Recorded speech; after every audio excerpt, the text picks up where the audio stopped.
네, 한중간의 분위기가 심상치 않죠. 또 오늘은 중국의 경기가 바닥을 쳤다는 신호도 나오고 있습니다. 오늘 이분을 모시고 한번 다뤄보겠습니다. 전병섭 중국경제금융연구소 소장님입니다. 소장님 안녕하십니까? 안녕하십니까? 네, 오늘 참 분위기가 좀 중요한 날인 것 같은데요. 처음부터 좀 어려운 질문을 좀 드려야 될 것 같습니다. 자, 한국 정부의 최근의 외교 행태를 보면 색깔이 있는 건 좋은 것 같은데요.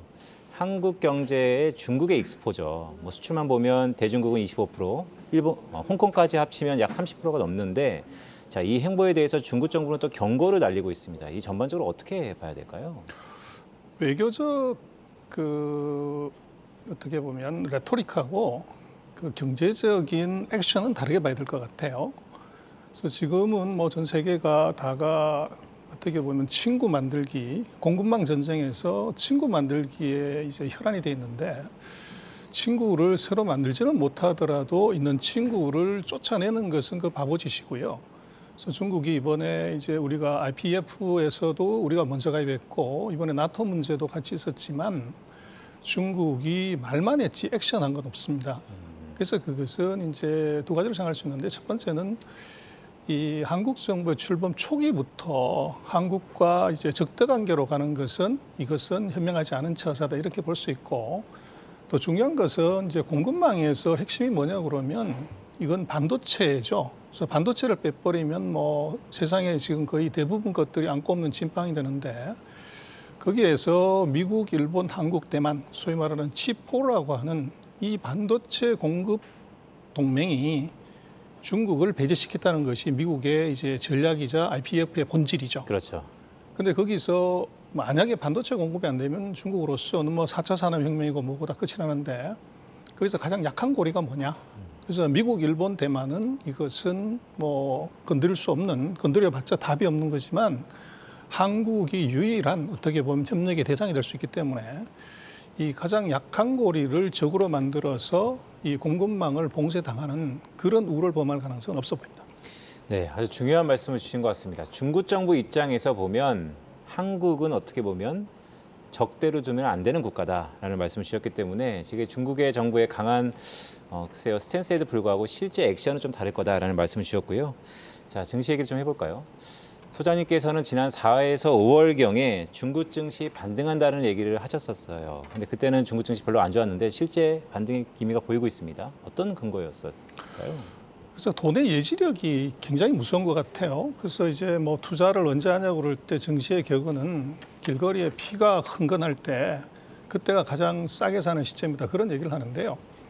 그 4월은 뭐 중국이 전체 GDP의 75%를 커버하는 지역이 도시 봉쇄를 했고 그게 이제 전 세계로 샥을 줬던 거죠. 그러나 이제 주가는 뭐 다 그렇습니다만은 투자가들은 제일 싫어하는 것이 더블 딥인데 이러냐기도 스마트 마니가 가장 이게 노리고 싶어하는 먹잇감은 더블 딥인 것 같아요. 그래서 1층 밑에 지하실이 하나 돼 있었던 것이 이제 4월이 아닌가 싶고 그래서 뭐 그것은 어떻게 보면 두 가지 측면에서 놓고 보면 첫 번째는 경기가 2, 4분기가 최악이고 이게 더 나빠질 가능성이 없다는 것이 하나 이제 주가를 판단하는 데 중요하고 또 하나는 수급인데요. 수급의 뒷면에는 금융이 있죠. 그래서 중국의 금융 정책의 변화가 이제 도시 봉쇄를 하기 시작하면서만 나타나기 시작을 합니다. 그래서 그 사이에 통화량을 계속 줄이다가 이게 4월, 5월, 6월 들어서 이제 계속적으로 통화량을 늘리는 그런 시그널이 이제 보여졌다는 거죠. 그래서 그 펀더멘탈과 금융 이것이 어떻게 보면 주가를 결정하는 핵심 요인인데 이 두 가지에서 이게 근본적인 변화가 있었다. 이제 그렇게 그 생각을 할 수가 있을 것 같습니다. 네, 펀더멘털과 금융, 결국 이제 유동성 효과도 좀 있을 거다라는 말씀이신데요. 자, 미국이 긴축 속도를 확대하고 있습니다. 전날 파월 의장도 경기 침체를 불과 피하기더라도 물가를 잡기 위해서 계속해서 긴축한다는 얘기가 있었는데, 자, 그러면 미국의 금리 인상 폭풍우 속에서 최대의 피난처는 중국이 될 수 있을 거다라는 말씀을 주셨어요. 그 여전히 유효한 겁니까? 뭐 당연히 그럴 거라고 생각을 하는데요. 지금 뭐 세계 금융시장은 두 가지 공포가 있는 것 같아요. 하나가 이제 C자로 시작되는 CPI, 또 하나는 이제 I자로 시작하는 이제 금리. 이 두 가지가 사실은 같은 얼굴을 가진 이제 한 사람인데 지금 그 두 가지에서 이제 완전히 자유로운 나라가 전 세계에서 딱 하나가 있죠. 바로 중국입니다. 그래서 미국은 8% CPI에 지금 고민하고 있지만 중국은 뭐 2%한 5개월 전만 해도 마이너스였기 때문에 오히려 디플레를 걱정하는 나라이기 때문에 지금 CPI 공포에서 일단 자유롭고 두 번째는 이제 미국이 뭐 어떻게 보면 급격한 금리 인상 추세에 있지만 중국은 반대로 금리를 내리고 있기 때문에 네. 미국의 금리 인상의 공포에서 이제 안전지대로 중국이 이제 부상하고 있다. 그렇게 볼 수 있을 것 같아요. 네, 소장님 말씀 들어보더라도 만약에 외국인이라면 완화적인 정책을 피는 국가에 대해서 매력을 느낄 것 같긴 합니다. 근데 여기서 발목을 잡는 게 역시 환율이거든요. 자, 이렇게 되면 우리가 달러 위안이 지금 7에서 8로 넘어간다는 그런 우려감도 있을 것 같은데 어떻게 보세요? 지금 위안화 약세 정도에 대한 전망이 좀 필요해 보입니다. 중국이 위안화 약세를 최근에 코로나19 와중에서 이제 그 허용을 했던 것은 이게 내수가 완전히 죽었기 때문에 수출을 부양시켜야 될 필요성이 있었던 거죠. 그래서 이제 제한적인 그 환율 절하를 용인을 했던 것 같고, 그러나 중국으로 보면 지금 수출이 뭐 전체 GDP에 차지하는 비중이 한 17%밖에 되지 않습니다. 그래서 나머지는 이제 내수기 때문에 지금 내수 경기를 부양하지 못한다고 하면 이것은 경기 회복은 굉장히 어렵죠. 근데 거기서 판단을 한다고 하면 환율이 절상이 되는 것이 중국으로서는 경기 부양에 이것은 도움이 돼요. 그래서 지금 6.7 뭐 이 언저리에서 이제 다시 반락을 하는데 그게 이제 중국 정부의 정책 기조의 변화. 그래서 내수가 완전히 죽어 있는 상태에서는 수출밖에 의존할 수 없는 상황에서는 환율 절하를 용인을 했지만 내수를 이제 다시 리커버 시켜야 되는 상황에서는 오히려 환율 절상으로 가는 것. 그리고 중국 같은 경우는 아이러니지만 전 세계가 고통받는 와중에서도 최근 2년 또 최근까지도 뭐냐면 수출이 두 자릿수 성장을 해요. 그래서 거기서 환율 뭐 2, 3% 절하를 하든 절상을 하든 사실은 절상을 한다고 해도 수출업체의 타격은 이게 성장률이 워낙 높기 때문에 크게 타격을 받지 않는 것 같아요. 그래서 지금 환율 같은 경우는 아마 지금보다도 오히려 약간 절상되는 쪽, 그리고 중국이 내수가 좋지 않다가 보니까 무역수지 흑자가 지금 뭐 최근 2년 사이에 최대 폭으로 계속 늘고 있어요. 그리고 지금 외국인 자금들이 뭐 조금 특이한 현상이긴 하지만 증시가 반등함에 따라서 뭐 연초 들어서 연초 이래로 최대 규모로 자금이 들어오고 있어요. 그래서 그렇게 놓고 보면 환율이 절하되기보다는 절상적으로 방향을 트는 것이 맞다, 그렇게 보십니다. 네, 소장님이 여기서 되게 중요한 말씀을 하신 것 같습니다. 사실 위안화의 약세 압력에 대한 전망도 많은데 중국 정부가 절상을 유도할 거다, 충분히 그럴 여력이 있다라는 말씀을 주시면서도 자, 지금 외국인 자금들이 또 중국으로 들어오고 있다라는 말씀도 주셨어요. 자, 배경을 우리가 어떻게 해석해야 될까요? 그래서 6월 한 달에만 지금 거의 700억 달러 가까이 지금 돈이 들어왔어요. 우리는 뭐 돈이 빠져서 이제 고민이지만 그래서 그러니까요. 일설에는 우리 돈 빠져서 중국으로 가는 거냐 아니냐는데 그하고는 약간 다른 문제인데요. 그래서 이유는 이제 세 가지로 볼 수 있을 것 같아요. 그 돈이 4월 달부터 대거 들어오는데 첫 번째는 코로나의 안정입니다. 그래서 이것이 심리적으로든 뭐 경제적으로든 코로나는 이것은 아주 그 타격을 주는데 이 문제가 해결이 됐기 때문에 심리적 안도감이 하나 있고, 두 번째는 이제 경기 회복에 대한 기대감인데요. 그래서 4월 달에 지금 뭐 발생한 도시봉쇄가 지금 GDP에 얼마나 영향을 주냐고 그러는데 대략 한 1% 정도 성장률, 이제 그 정도 내외에 그칠 것 같아요. 2, 4분기가. 그렇게 되면 이것은 아마 금년 연간으로 봤을 때 최저치. 그리고 중국이 아직도 이게 뭐 이렇게 봉쇄를 했건 말건 간에 연간 목표 GDP 5.5%를 수정한다거나 폐기한다는 얘기를 하지 않고 있고, 최근 어젠가를 보면은 중국의 정부 당국자가 우리는 그대로 간다고 얘기를 해요. 그러니까요. 그렇게 되면 하반기에 3분기, 4분기 GDP 숫자는 만약에 정말 5.5를 맞춘다고 하면 이것은 6.5에서 한 7.5까지 가야 이게 가능한 수치거든요. 그래서 그까지 못 간다고 해도 5%대만 맞춘다고 하더라도 이것은 6%대 이상의 성장률을 만들어야 되기 때문에 그 기대감. 그러나 이제 중국 정부 같은 경우를 보면 한번 내뱉은 말을 이게 이제 시건을 하는 경우가 굉장히 드물어요. 그러다 보니까 오히려 아이러니하지만 이제 투자가들 입장에서는 이게 성장률 회복에 따른 V자 반등, 이제 이거가 주가에 반영돼야 된다고 보는 것이 아마 최근에 대규모 자금 유입 그리고 주가의 상승의 배경이 된 것 같습니다.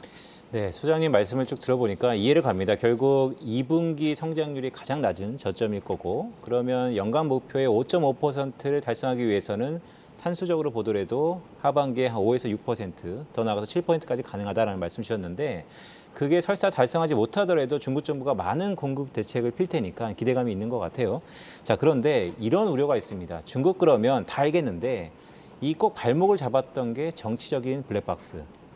자, 어떠세요? 중국의 전통하시니까 지금 중국 정부의 정치적 안정성이 그 어느 시기보다도 안정적인 겁니까? 아니면 좀 위태위태합니까? 최근 리커창 총리도 또 발언 수위도 좀 높아지고 있고 하니까요. 그게 이제 서방 세계가 보는 것과 이제 중국 내부의 관점에서 보는 건 다른데요. 중국 같은 경우는 이제 주석과 총리가 업무가 약간 구분이 되어 있는데 주석은 정무와 외교를 담당하고 총리는 이제 행정과 경제를 담당하죠. 그래서 경기가 나빠졌을 때 총리가 나서서 공무원들 이 격려하고 다독이고 이 어떻게 보면 채찍질하는 것은 당연한 일인데 그걸 갖고서 이제 우리나 서방 세계는 이제 총리가 주석을 넘어서려고 하는 어떤 움직임이 있다 이렇게 이제 해석을 많이 하는데 그건 잘못된 겁니다. 그래서 업무 분장으로서 그렇고 그렇다고 하면 이제 금년 11월 달에 그 당대회 때 총리가 이제 주석이 될 꿈을 꿔야 되는데 첫 번째는 중국의 역사상 총리가 주석이 된 적이 없습니다. 그리고 두 번째로는 이 총리는 연임을 할 수 없게 돼 있어요. 두 번 이제 하게 되면 헌법에서 이거 세 번, 네 번 연임이 불가합니다. 그래서 지속적인 이것이 어렵고 대신 주석은 이제 연임이 가능해요. 그래서 그런 측면이 있고 더 중요한 것은 금년 3월 달에 그 리커창 총리가 이제 양회의 끝나고 나서 전 세계 기자들이 모인 자리에서 기자회견을 하면서 아주 중요한 얘기를 하나 했어요. 어떤 얘기죠? 그래서 이번 기자회견이 내가 총리로서의 마지막 기자회견이 될 것 같다고 얘기를 했어요. 그때 그 얘기는 이미 이제 총리로서의 그 자기 직분은 이번 기로 끝난다는 것을 강하게 시사했다는 것이죠. 그래서 그렇게 놓고 보면 지금 중국의 11월 달에 있는 당대회를 앞두고서 중국 정치권의 불안 요인 이런 것은 현실적으로 굉장히 어려운데 그 왜 그러냐 그러면 첫 번째는 시진핑 주석을 대체할 다른 대안이 보여지지가 않아요. 그리고 이제 2018년에 이미 중국은 헌법을 바꿔서 이 주석의 이 연임 조항을 삭제를 했는데 그때 보면 반대를 한 사람이 딱 2명이에요. 그럼 4년이 지난 지금의 시진핑의 권한 권력은 월등히 강해졌는데 그런 이번 11월 달에 몇 명이 반대를 해서 시진핑을 이제 예를 들면 연임을 반대하고 새로운 이제 주석을 세울 거냐 하는 것은 현실적으로는 불가합니다. 그래서 제가 볼 때는 오히려 더 봐야 되는 것은 이제 정치의 불안정성이나 뭐 정권 교체보다는 앞으로 시진핑의 상기 정부에서 어떤 스텝들이 등장할 것인가 이게 중국의 정책을 결정하는 거고 시진핑의 의도를 이제 볼 수 있는 거죠. 거기서 이제 상무위원회 배경이 뭐냐 그리고 25명의 핵심 정치국원들의 배경이 뭐냐를 보면 되는데 지금 중국의 31개 성시 중에 18개 성의 당서기들이 바뀌었는데요. 이게 이제 앞으로 5년의 중국의 정치의 방향을 결정해 주는 것 같아요. 거기에 이제 등장한 새로운 스타들을 보면 원자력공학, 또 우주항공, 그리고 도시개발, 뭐 이런 쪽에 그리고 위생, 건강, 이제 의사 출신 이런 사람들이 대거 등용이 됐어요. 그래서 그렇게 놓고 보면 정치적인 암투나 뭐 권력의 불균형이 생긴다고 보면 그런 사람들을 중요한 스텝으로 쓸 리가 없죠. 그래서 그걸 이제 본다면은 중국의 정치 안정성은 뭐 지금 상태에서는 의심하는 것은 조금 과하고 오히려 새로운 정부의 새로운 스타가 누가 되냐를 보고서 앞으로 5년의 정책의 방향, 중국의 방향을 추론해 보는 것이 더 중요하다. 그렇게 보십니다. 네, 서방의 시각에서 탈피해서 중국의 정치권의 안정성은 그 어느 때보다도 굳건하다라는 말씀으로 제가 이해를 하겠습니다. 자, 새로운 내각이 이미 완비됐다는 게 좀 고무적입니다. 자, 마지막 질문 좀 드려야 될 것 같습니다. 국내로 좀 얘기해 볼까요? 자, 이렇게 되면 하반기에는 중국이 소비 부양책이 좀 강화될 것 같은데 그렇다면 한국의 입장에서 보면 어떤 산업이 조금 수혜를 받을 수 있을까요? 그래서 지금 뭐 특이한 것은 한국의 대중국 그 무역수지 적자가 지난달에 적자로 돌아섰어요. 이것은 이제 뭐 굉장히 오랜만에 나타난 현상이고, 그래서 그 얘기는 뭐냐면 한국의 지금까지 우리가 봤던 소비재들을 또는 이제 제품 수출이 문제가 있다는 거죠. 그래서 지금 놓고 보면 우리의 주력은 결국은 중간재인데요. 그래서 중국이 하반기에 뭐 한국에서는 중국의 부동산 경기가 끝났다, 뭐 문제다 그러지만 제가 볼 때는 중국의 부동산 경기는 끝난 건 아니고요. 오히려 하반기에 중국 정부의 부양책에 힘입어서 부동산이 움직일 가능성이 대단히 높아요. 오히려 더 좋아질 수 있다는 그렇죠. 것이죠. 그렇게 되면 이제 거기에 들어가는 중간재, 그래서 화학 같은 건자재라든지 뭐 이제 이런 쪽들이 오히려 수혜자가 될 수 있을 것 같고, 그 사이 우리가 많이 이제 얘기를 했던 소비재들의 경우는 이것은 경쟁력에 문제가 있는 것 같아요. 중국의 소비재들 화장품이 이런 것들이 이제 좋아졌고 상대적인 우리는 브랜드를 잊어버렸기 때문에 오히려 그런 소비재 쪽은 조금 이제 힘들 거 아닌가. 그래서 오히려 그 중국의 리오퍼닝 관련돼서 한국의 소비재가 아니라 이제는 뭐 투자가 자유롭기 때문에 그 경기가 회복되는 중국의 소비재 쪽을 이제 어떻게 보면 페어 트레이딩을 하는 그런 전략이 오히려 더 유효하지 않나 싶습니다. 네, 오늘 소장님께서 제가 생각했을 때는 완전 빅콜인데요. 보면 소비재는 중국의 소비재를 우리가 주목해야 되고 오히려 하반기 중국의 부동산 경기에 반등 가능성이 있으니까 거기에 들어가는 한국의 중간재죠. 화학 관련 건설 쪽을 좀 주목해보자는 말씀을 주셨습니다. 자, 오늘 좋은 말씀 많이 주셨는데요. 전병서 중국경제금융연구소 소장님이었습니다. 소장님 감사합니다.